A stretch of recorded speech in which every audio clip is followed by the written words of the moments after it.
जय श्री कृष्ण। क्या आप भी सिर्फ यही सोचते रहते हैं कि अब आगे क्या होगा? जब रिश्ते टूटने लगे, जब करियर दांव पर लगा हो, जब आपकी मेहनत का फल कोई और ले जाए, और जब आपका अपना दिमाग आपका साथ देना बंद कर दे, जब मन के अंदर विचारों का ऐसा चक्रव्यूह बने कि सांस लेना भी भारी लगने लगे, तो रुकिए, आज इस वीडियो को बंद मत करना, क्योंकि 5000 साल पहले कुरुक्षेत्र के युद्ध मैदान में एक इंसान की हालत ठीक वैसी ही थी जैसी आज आपकी है। उसके हाथ कांप रहे थे, आंखों में आंसू थे और उसका दिमाग पूरी तरह से ब्लैंक हो चुका था। वो इंसान था अग्निपुत्र अर्जुन। और तब उस घने अंधेरे में जगत गुरु भगवान श्री कृष्ण ने अर्जुन को जो राह दिखाई थी, वो सिर्फ एक योद्धा का मार्गदर्शन नहीं था, वो आज आपके और मेरे जैसे हर उस इंसान के लिए एक लाइफ मैनुअल है जो जिंदगी के मौद्दा पर उलझ कर रह गया है। आज भगवत गीता के अध्याय 2 से निकला वो महाज्ञान सुनो, जो आपके उलझे हुए दिमाग के हर एक धागे को खोल देगा। सोचिए, अर्जुन कौन था? दुनिया का सबसे महान धनुर्धर, जिसने जीवन भर तपस्या की, युद्ध जीते और कभी हार नहीं मानी। लेकिन जब अपनों से ही लड़ने की नौबत आई, जब सही और गलत का फर्क मिट गया, तो अर्जुन जैसा वीर भी घुटनों के बल बैठ गया। गीता के दूसरे अध्याय के शुरुआत में अर्जुन श्री कृष्ण से रोते हुए कहता है, हे कृष्ण, मेरा शरीर कांप रहा है, मेरा मुंह सूख रहा है और मेरे हाथ से धनुष गिर रहा है। मैं निर्णय नहीं ले पा रहा हूँ कि क्या सही है और क्या गलत। क्या ऐसा आपके साथ नहीं होता? जब आप दिन रात मेहनत करते हैं लेकिन रिजल्ट शून्य आता है, जब आप किसी को दिल से चाहते हैं लेकिन वो आपको अकेला छोड़ ही देता है, जब आपके पास रास्ते तो बहुत होते हैं लेकिन हिम्मत एक पर भी चलने की नहीं होती। हमारा दिमाग तब उलझता है जब हम भूतकाल के पछतावे और भविष्य के डर के बीच पीस रहे होते हैं। हम वर्तमान को भूल जाते हैं, हम उस स्थिति को स्वीकार नहीं कर पाते जो हमारे सामने खद्दी है। कृष्ण अर्जुन की इस हालत को देखकर मुस्कुराए। क्यों? क्योंकि कृष्ण जानते थे कि जब तक इंसान पूरी तरह टूट नहीं जाता, तब तक वो परम सत्य को स्वीकार करने के लिए तैयार नहीं होता। आपकी ज़िंदगी की उलझन भी इस बात का संकेत है कि अब आपको पुराने तरीकों को छोड़ कर श्री कृष्ण के इस मास्टर स्ट्रोक ज्ञान को अपनाना होगा। जब अर्जुन टूट गया तो श्री कृष्ण ने सबसे पहले उसे डांटा नहीं, न ही उसे सहानुभूति दी। कृष्ण ने उससे कहा, अर्जुन, तू उन बातों का शोक कर रहा है जो शोक करने योग्य ही नहीं है। श्री कृष्ण ने कहा, अशोच्यानन्वशोचस्त्वं प्रज्ञावादांश्च भाष्य गतासु नगतासुश्च नानुशोचनन्ति पंडिता। अर्थात जो ज्ञानी होते हैं वे न तो जीवित के लिए शोक करते हैं और न ही मृत के लिए। आपकी आधी उलझन उसी पर खत्म हो जाएगी जब आप यह समझ लेंगे कि इस दुनिया में कुछ भी स्थायी नहीं है। न आपका यह दर्द, न आपकी ये असफलता, न आपके ये बुरे दिन। श्री कृष्ण कहते हैं, जैसे इंसान पुराने कपड़ों को उतारकर नए कपड़े पहन लेता है, ठीक वैसे ही ये आत्मा पुराने शरीर को छोड़कर नया शरीर धारण करती है। तो फिर डर किस बात का? खोने का डर। आपने इस दुनिया में लाया ही क्या था जो आप खो देंगे? आप खाली हाथ आए थे और खाली हाथ ही जाएंगे। जो आज आपका है कल किसी और का था और परसों किसी और का होगा। परिवर्तन ही इस संसार का नियम है। जब दिमाग काम ना करे तो खुद से कहिए, यह वक्त भी गुजर जाएगा।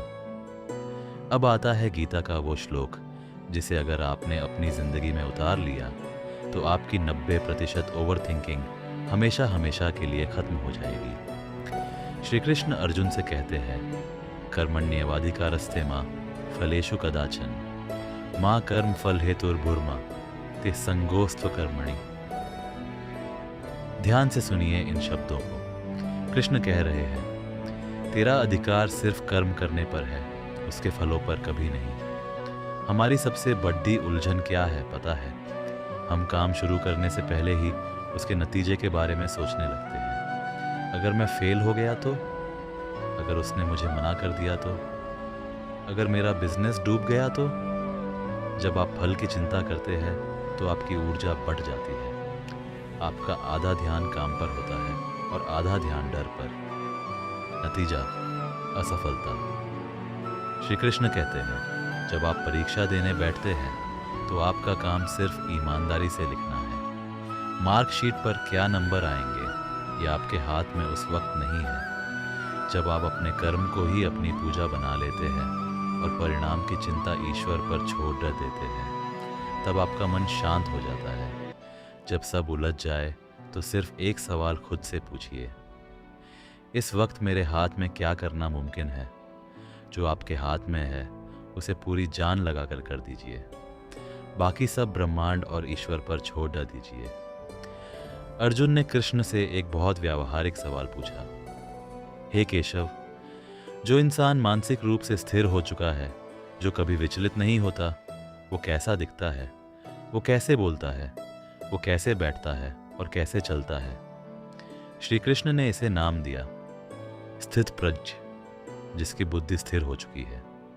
कृष्ण कहते हैं, दुखेष्वनुद्विग्नं न सुखेषु विगत स्पृह वीतराग भय क्रोध स्थित धीर मुनिरुच्यते। जो इंसान दुख आने पर घबराता नहीं और सुख आने पर पागल होकर नाचने नहीं लगता। जो राग, लगाव, भय, डर और क्रोध, गुस्सा से मुक्त हो चुका है, वही वास्तव में शांत है। सोचिए, एक समंदर को देखिए, उसमें नदियां आकर गिरती रहती हैं, तूफान आते हैं, लेकिन समंदर कभी अपनी सीमाएं नहीं लांघता। वो अपनी गहराई में शांत रहता है। आपको भी अपनी ज़िंदगी का समंदर बनना है। वो छोटा सा तालाब नहीं जो ज़रा सी गर्मी में सूख जाए और ज़रा सी बारिश में उफन पर ढहे। कोई आपकी तारीफ करे तो अहंकार मत लाओ, कोई आपकी बुराई करे तो उदास मत हो। सफलता मिले तो विनम्र रहो, असफलता मिले तो उसे सीख मानकर आगे बढ़ो। जब आप चीज़ों को अच्छा या बुरा कहने के बजाय उन्हें सिर्फ एक अनुभव की तरह देखना शुरू करते हैं, तो आपकी उलझनें गायब होने लगती हैं। हमारी उलझनों की जड़िज कहाँ है?